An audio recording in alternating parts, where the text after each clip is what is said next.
അഴകൊഴുകും കാഴ്ചയുടെ നിറവസന്തമൊരുക്കിയെത്തിയ നമ്മുടെ റെഡ് കാർപ്പറ്റിന്റെ 100ാമത് എപ്പിസോഡിലാണ് നമ്മൾ ഇന്ന് വന്നു നിൽക്കുന്നത്. സോ ഒരുപാട് അഭിമാനവും സന്തോഷമുള്ള ഒരു മുഹൂർത്തമാണ്. Let's begin the show. Today's 100th episode of Red Carpet.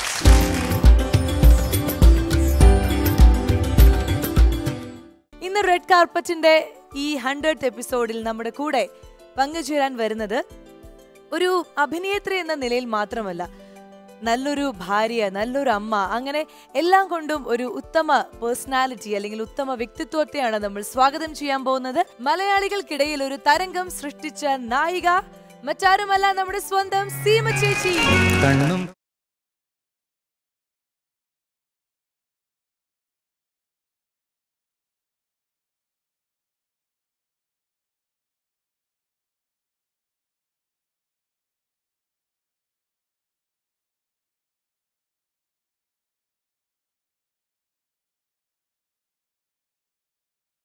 അപ്പൊ ചേച്ചി, നമ്മുടെ റെഡ് കാർപ്പറ്റ് ഷോയിൽ ഞങ്ങളെ സംബന്ധിച്ച് ഒരുപാട് സന്തോഷമുള്ള ഒരു ദിവസമാണിത്.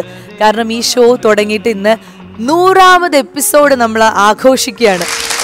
അപ്പോ അങ്ങോട്ട് എപ്പിസോഡിൽ വന്ന എനിക്കും വളരെ സന്തോഷമുണ്ട് അല്ലേ. ഞങ്ങൾക്ക് ശരിക്കും ഒരു അഭിമാനമാണ്, അല്ലെങ്കിൽ വളരെ സന്തോഷമാണ് ചേച്ചിയെ പോലുള്ള ഒരു വ്യക്തിയെ നമ്മുടെ ഇന്നത്തെ ഈ ഷോയില് അല്ലെങ്കിൽ ഇന്നത്തെ എപ്പിസോഡ് തന്നെ ലഭിച്ചത്. കാരണം സ്ത്രീകൾക്ക് വേണ്ടിയിട്ടുള്ളൊരു ഷോ ആണിത്. നമ്മൾ ഈ 100 എപ്പിസോഡുകളിൽ 100 കലാകാരികളെ നമ്മുടെ പ്രേക്ഷകരിലേക്ക് എത്തിക്കാൻ സാധിച്ചു എന്നുള്ളത് അമൃത TV റെഡ് കാർപ്പറ്റിന്റെ യാത്രയിലൂടെയാണ് അത് സംഭവിച്ചെന്ന് ഓർക്കുമ്പോൾ സന്തോഷമുണ്ട്. ഇത് പ്രായം എന്ന് പറയുന്ന ഒരു കാര്യം നമ്മൾ ഇവിടെ വെച്ചിട്ടില്ല. ആർക്കും ഒരു ലിമിറ്റേഷൻസ് വെക്കാണ്ട് ചേച്ചിയുടെ പേരിന്റെ അർത്ഥം പോലെ തന്നെ അതിരുകൾ ഇല്ലാത്ത ഒരു യാത്രയാണ് നമ്മുടെ കലാകാരികൾക്ക് വേണ്ടിയിട്ട് നമ്മള് ചെമ്പരവധാനി വിജയേട്ടൻ പേര് വിട്ടപ്പം സീമ എന്നുള്ള ഒരു പേരിട്ട്. മീശ വിജയൻ എന്നാണ് പേര്, നടനാണ്. ലിസ ബേബിയുടെ പടത്തിൽ പോയപ്പോഴാണ് ഇത് ഈ പേരിട്ടത് എനിക്ക്. അപ്പം പുള്ളിക്കാരൻ ഒരു പാറപ്പുറത്ത് കയറുകയാണ്. മല്ലികേച്ചി ഉണ്ട്, ഫിലോമിന ചേച്ചി ഉണ്ട്, ശ്രീലത ചേച്ചി ഉണ്ട്. 3 പേരും ഇങ്ങനെ നടന്നു വരുന്നു. ബാക്കിൽ ഞാനും ഉണ്ട് പുറകിൽ. അപ്പോൾ പുള്ളിക്കാരൻ ഇങ്ങനെ നടന്ന് പറയാണ് സീമ എന്ന് പറഞ്ഞിട്ട്. അപ്പം പിന്നിൽ മല്ലികേച്ചി ചോദിച്ചു, എന്താ അത് മീനിങ്? ഇറ്റ്സ് എ ലിമിറ്റ്, അതിര്, അങ്ങനെയൊക്കെ ഉണ്ടല്ലോ. അപ്പൊ അവര് ചോദിച്ചു എന്താ അത് ഇപ്പം പറയാൻ കാര്യം? ഇതാണ് ആ കുട്ടിയുടെ പേരെന്ന്. അങ്ങനെയാണ് 1977 ഓഗസ്റ്റ് 19th ഇട്ടത് ആ പേര്. ഇപ്പൊ കറക്റ്റ് ഡേറ്റ് ചേച്ചിയുടെ ഓർമ്മയിലുണ്ട്. ഒരു വെള്ളിയാഴ്ച. അപ്പോ സീമ എന്നുള്ള പേര് അന്ന് ഇട്ടതാണെങ്കിൽ അതിന് മുൻപുള്ള പേര് ശാന്തി. ചേച്ചിയുടെ സിനിമയിലേക്കുള്ള ഒരു എൻട്രി എങ്ങനെയായിരുന്നു? ചെന്നൈയിലെ ഡാൻസർ ആയിരുന്നു. അപ്പൊ ഞാന് ചോപ്ര മാസ്റ്റർ എന്ന് പറഞ്ഞൊരു മാസ്റ്ററിന്റെ അടുത്ത് ശിഷ്യയാണ്. കമ്പോസിങ് ആണ്. നിറയെ ആർട്ടിസ്റ്റിന് ഞാൻ കമ്പോസ് ചെയ്തിട്ടുണ്ട്. അത് ശരി. അപ്പം ഇടയ്ക്ക് ഒരു കുറെ ഗ്യാപ്പ് കിട്ടുമ്പം ഗ്രൂപ്പിലും പോകും. അങ്ങനെ പോയപ്പോഴാണ് ഈ ബേബി ഏട്ടന്റെ പടത്തിൽ ഒരു പടം നൈറ്റ് ഷൂട്ടിംഗ് ആണ്. അന്നൊക്കെ മലയാളപ്പടം നൈറ്റേ കൊടുക്കുള്ളൂ അവിടെ, ഡെയിലി സ്റ്റുഡിയോയില്. അപ്പം ഇത് അരുണാചലം എന്ന് പറഞ്ഞ സ്റ്റുഡിയോയിലാണ്. ഇപ്പോഴും അതൊരു ഗണപതി ഉണ്ട് അവിടെ, അതിന്റെ പുറകിലായി ഷൂട്ടിങ്. അപ്പം മാധവ് മാസ്റ്ററാണ് ഡാൻസ് മാസ്റ്റർ. അപ്പം പോയപ്പം തൊട്ട് ഈ ബേബിയേട്ടൻ ചോദിക്കുന്നു ആ കുട്ടി അഭിനയിക്കുമെന്ന് ചോദിക്കുന്നു. അപ്പം മാധവ് മാസ്റ്റർ എന്ന് ചോദിച്ചു, മോളെ അഭിനയിക്കുമെന്ന് ചോദിക്കും. ഞാൻ വേറെ പണിയിൽ പോയാ മാസ്റ്റർ എന്ന് പറഞ്ഞു. അവിടെ റെസ്റ്റ് റൂം പോവാൻ കുറച്ച് ദൂരം പോകണം. ഭയങ്കര ഒരു കാടാണത്, പാമ്പൊക്കെ ഉണ്ടാവും. മാസ്റ്റർ പറഞ്ഞിട്ടുണ്ട് പോകുമ്പോൾ ഒരുമിച്ച് പോവും, ഒരുമിച്ച് വരുമെന്ന്. അപ്പോൾ എല്ലാവരും കൂടി ഒരു 4-5 പേരും കൂടി ചേർന്നിട്ട് റെസ്റ്റ് റൂമിൽ പോയി തിരിച്ചു വരുമ്പം അവിടെ നിന്നൊരു സൗണ്ട് എന്ന് പറഞ്ഞിട്ട് എല്ലാവരും പേടിച്ച് പാമ്പാണോ? അവരെ പാമ്പ് ഇത്രയും നേരം വിളിക്കുമോ ആരെങ്കിലും? കുറെ നേരം എന്ന് വിളിച്ചുകൊണ്ടിരിക്കുന്നു. ഞാൻ പോയി നോക്കിയപ്പോണ്ട് ഈ വിജയേട്ടനും ഇനിയൊരു മനുഷ്യനിരുന്ന് അവിടെ ഇരുന്നിട്ട് കുറച്ച് ഡ്രിങ്ക്സും കഴിച്ചുകൊണ്ടിരിക്കുന്നു. അപ്പൊ എൻ്റെ അടുത്ത് ചോദിച്ചു, കുട്ടി അഭിനയിക്കുമോ എന്ന്. ഞാൻ പിന്നെ 3 മണിക്ക് ചോദിക്കുന്ന ചോദ്യമാണോ പയ എന്ന് പറഞ്ഞു പോയി. ഇതാണ്. വെളുപ്പിനും 5 മണിക്ക് പാക്കപ്പായി.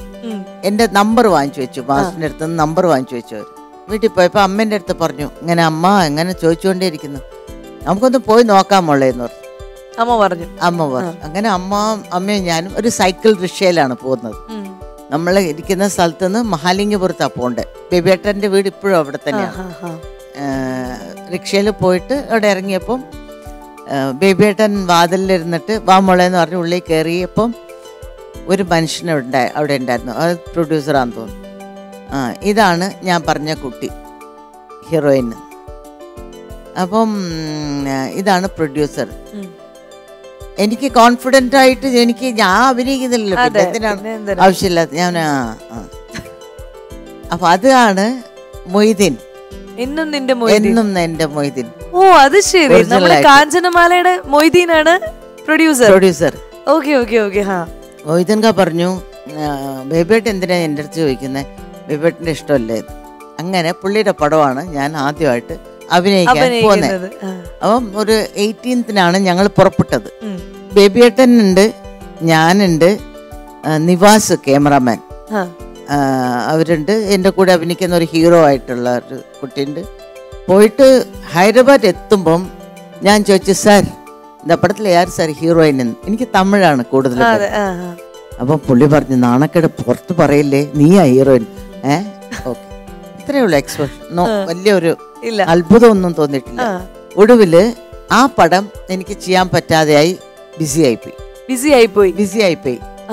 ഒക്ടോബർ 5-ന് അവളുടെ രാവുകൾ പൂജ ഇട്ടു.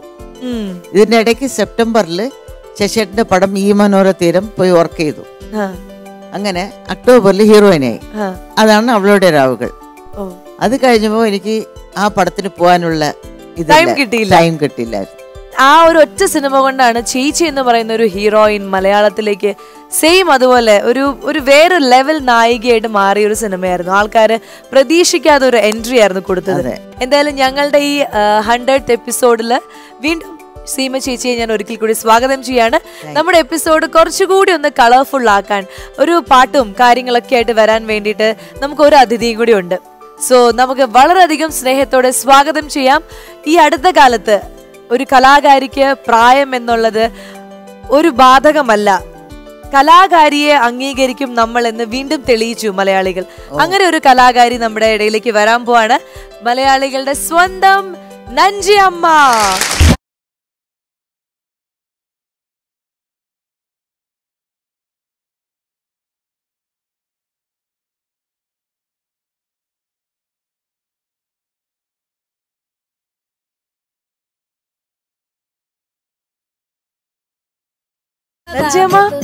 ഒരുപാട് സന്തോഷം, നേരിട്ട് കാണണം എന്ന് ആഗ്രഹിച്ച ഒരു ആളാണ്. ഇപ്പൊ നേരിട്ട് വന്നിരിക്കുകയാണ്. ഞങ്ങളുടെ റെഡ് കാർപ്പറ്റ് എന്ന് പറഞ്ഞ ഷോയിലാണ് വന്നിരിക്കണേ. സന്തോഷായോ? സുഖമായിട്ടിരിക്കണോ? വീട്ടിലെല്ലാവരും നന്നായിരിക്കണോ? എല്ലാരും സുഖം തന്നെ. ഇതാരാന്ന് അറിയോ?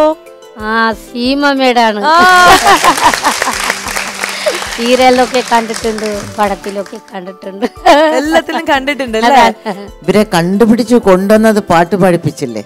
അതെ അതെ അതെ, അത് വലിയൊരു കാര്യമാണ്. നമ്മുടെ സച്ചിയേട്ടനാണ് ആ ഒരു സിനിമയ്ക്ക് നഞ്ചിയമ്മ തേടി കണ്ടുപിടിച്ച് അത് നഞ്ചിയമ്മ പാടണം എന്ന് സച്ചിയേട്ടന്റെ വലിയൊരു വാശിയായിരുന്നു എന്നാണ് നമ്മൾ കേട്ടിരിക്കുന്നത്. ആ ഒരു ഇതിനെക്കുറിച്ച് നഞ്ചിയമ്മയ്ക്ക് എന്തെങ്കിലും ഓർമ്മ പറയാനുണ്ടോ? എന്തായിരുന്നു ആദ്യം ആരാ വന്നത്? അത് ഇപ്പൊ ആദ്യാന്ന് പറഞ്ഞ നമ്മുടെ സച്ചി സാറാണ്. സച്ചി സാറ് ഇതേപോലെ ഞങ്ങൾ അട്ടപ്പാടിയിൽ ഒരു പടം ഇറക്കാൻ വരണത് വരും. അതിലൊക്കെ ഇതേപോലെ ഒരു അമ്മേച്ചി ഉണ്ടോ പാട്ട് പാടാനെന്ന് പറഞ്ഞതാണ് ചോദിച്ചു. പിന്നെ ചോദിച്ചിട്ട് പളനിസ്വാമി അടുത്തിലൊക്കെ പറഞ്ഞു കൊടുത്തു, ഏതായാലും നിമ്മന്റെ രാജ്യത്തിലൊക്കെ ആളുണ്ടാവുമെന്നു. അപ്പൊ അയാളൊക്കെ പറഞ്ഞു, ആ ഞങ്ങളുടെ ഊരിലൊക്കെ ഞങ്ങളുടെ ഒരു ഗ്രൂപ്പിലെ ആളുണ്ട്, അങ്ങനെ അയ്യമ്മൊക്കെ പാടെന്ന് പറഞ്ഞു. പിന്നെ ശരി വിളിച്ചിട്ട് വാ നമ്മുടെ കമ്പനിക്കൊക്കെ എന്ന് പറഞ്ഞു. നമ്മുടെ ചച്ചി സാറ് ഇവരൊക്കെ എന്നെ വിളിച്ചു കൊണ്ടുപോയി. അതാണ് കൊണ്ടുപോയിട്ട് അതിലൊക്കെ ഒരു പാട്ട് പാടുമ്പോഴേക്ക് ഭയങ്കര സാർക്ക് ഇഷ്ടപ്പെട്ടു. അത് അങ്ങനെ പാടിയാണ് സാർക്ക് ഇനി ആ പാട്ട് മാത്രം പോറാ, അതിൽ അഭിനയിക്കാക്കും പറയണോ ചേച്ചി പറ്റുമെന്നു. അപ്പൊ അങ്ങനെ അവരൊക്കെ പറഞ്ഞു, ശരി ഞാൻ നിങ്ങൾ പറയുന്ന പോലെ അഭിനയിക്കാന്ന് പറഞ്ഞിട്ട് അഭിനയിച്ചു. സച്ചി സാറും അവരൊക്കെ വന്നപ്പോ നഞ്ചിയമ്മയ്ക്ക് അറിയായിരുന്നു സച്ചി സാർ ആരാണ്, പൃഥ്വിരാജ് ആരാണ്? പൃഥ്വിരാജ് ആരാന്ന് അറിയായിരുന്നോ? അതെ പറയണ്ട, നമ്മള് മുമ്പിലൊക്കെ അവരൊക്കെ അവിടെ വന്ന് അട്ടപ്പാടിയിൽ പടം എടുത്തിട്ടുണ്ടായിരുന്നു. എനിക്കറിയും. പെട്ടെന്നാണ് അവരൊക്കെ ഒരു ചോദ്യങ്ങളൊക്കെ ചോദിച്ചു വന്നത്. അപ്പൊ ഇങ്ങനെ ഞാൻ ആടുമാട് മേച്ചുകൊണ്ടിരിക്കുന്ന സ്ഥലത്തിലാണ് അവരൊക്കെ ഷൂട്ടിങ് ചെയ്തു വന്നത്. അതിലൊക്കെ പൃഥ്വിരാജ് അറിയോ? അറിയില്ല. വിജുമേൻ സാർ അറിയോ? അറിയില്ല. ഈ പാട്ട് ഏത് പടത്തിലെന്ന് അറിയോ? എന്റെ ആണോ? ഞാൻ ചിരിച്ചു.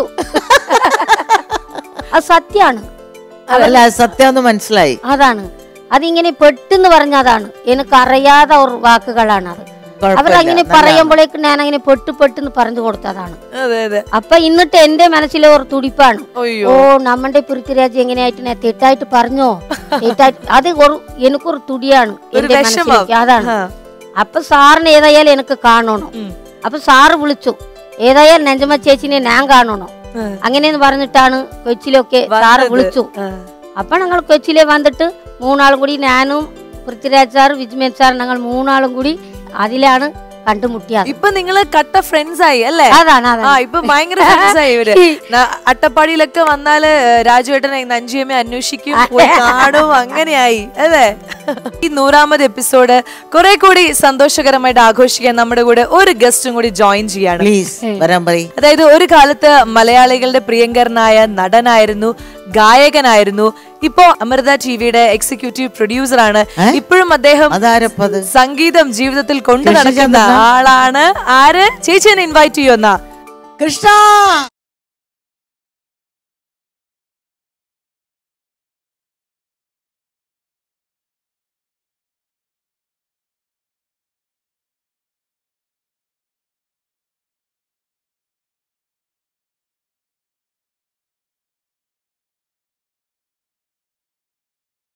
നമുക്ക് പ്രത്യേകിച്ച് ഒരു സ്വാഗതം പറയേണ്ട കാര്യമില്ല, കാരണം നമ്മുടെ അമൃത ടിവിയുടെ എല്ലാമാണ് അദ്ദേഹം. അപ്പൊ അതുകൊണ്ട് നമുക്ക് സ്വാഗതം ആവശ്യമില്ല. ആദ്യം കൃഷ്ണനെ കാണുന്നത് ഒരു സ്റ്റേജിൽ പ്രോഗ്രാം പാട്ടുപാടാണ്. അപ്പൊ ഞാൻ ശശിയേട്ടൻ്റെ അടുത്ത് പറഞ്ഞു, ഈ കുട്ടി നന്നായി പാടുന്നു. അങ്ങനെ ശശിയേട്ടൻ ഇണാന്ന് പറഞ്ഞ പടത്തില് പാടിപ്പിച്ചിട്ട് ഇവരുടെ ലവും ഞങ്ങളുടെ പടത്തിലാണ്, ഈ നാട്ടിലാണ്. ചേച്ചി ഓരോന്ന് മെല്ലെ മെല്ലെ വിടാ, ഇതെല്ലാം കൂടി ഒരുമിച്ച് അല്ല, ഇത് ഒറ്റയടിയിൽ പറഞ്ഞാലേ എനിക്ക് പറയാൻ പറ്റുള്ളൂ. ഇണാന്ന് പറഞ്ഞ പടത്തില് വന്ന് പാടി ഇവരുടെ ലവായി, ഈ നാട്ടിലായി, കല്യാണവും കഴിച്ചു. എന്നിട്ട് ഇവരെ ഞാൻ കൊണ്ടുപോയി 87-ല് ആദ്യമായിട്ടാണ് ഞങ്ങളെ പ്രോഗ്രാം ദുബായില്. 87-ല് മോഹൻലാൽ അടി വാങ്ങിക്കും, മിണ്ടിപ്പോരുത്. എന്നിട്ട് കേക്ക് അവിടെ വന്ന് പ്രോഗ്രാം ഒക്കെ ചെയ്ത് ഞങ്ങൾ പോയി.